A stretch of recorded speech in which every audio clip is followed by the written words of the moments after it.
अक्सर ये होता है कि दीवारें फट जाती हैं बारिशों से या फिर पुराने घर हो जाते हैं तो उनमें लीकेज स्टार्ट हो जाती है। जब कभी पानी वगैरह हो तो ये बड़ा सिस्टम ख़राब हो जाता है और हम कुछ भी नहीं कर सकते। तो इसके लिए मैं एक बहुत आसान सा नो कास्ट उसका हल लेकर आई हूँ और इसके लिए बहुत ही मतलब घर में ही आपको चीज़ें मिल जाएंगी। 50 रुपये 100 रुपये का खर्चा आएगा। आपने ये करना है क्या है, थर्मोकोल शीट ले लें या थर्मोकोल में जो फ्रिज वगैरह में से निकलती हैं चीज़ें जो हम बाज़ार से लेकर आते हैं तो वो आपने ले लेनी। आधी प्याली आपने, मैं आपको सिर्फ बनाना सिखा रही हूँ। अगर आपका लीकेज वगैरह का मसला ज़्यादा है तो वो आपने अपने हिसाब से इसको रेडी करना है। थर्मोकोल शीट ली है और आधी प्याली मैंने यहाँ पे पेट्रोल लिया है। अब उसमें ये थर्मोकोल शीट टुकड़े टुकड़े करके डालते जाएंगे। वो ऐसे इसके अंदर पिघलेगी जैसे कि बर्फ़ पिघलती है। और आपने इसको जब तक आपने इसमें वो थर्मोकोल शीट डालते रहना है जब तक ये गाढ़ा सा थिक सा मटेरियल ना बन जाए, ताकि एक ग्लू सी ना बन जाए, जब तक आपने इसको करते रहना है। और आपने प्याली जो लेनी ना वो कोई पुरानी सी लेनी है, क्योंकि जब ये इसमें जिसमें हम ग्लू बनाते हैं ना ये वाली, तो वो प्याली हो जाती है ख़राब। और जब वो तैयार हो जाए तो जितनी भी दरारें हैं ना उसमें क्या कहते हैं हमने इनको भरना है।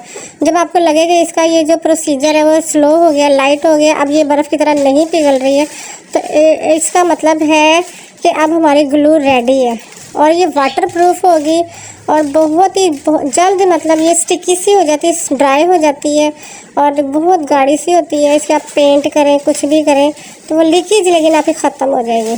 आपके अक्सर पाइपलाइन फट जाते हैं तो आपने उसके ऊपर वो थर्मोकोल शीट रखें और क्या कहते हैं ऊपर से थोड़ा थोड़ा पेट्रोल गिराएं किसी सिरिंज की मदद से, स्प्रे की मदद से, तो वो थर्मोकोल शीट जो होती है ना वो बर्फ़ की तरह पिघलना शुरू होती है और वहीं पे वहीं जम जाएगी और आपकी जो लीकेज का मसला है ना वो सारा ख़त्म हो जाएगा।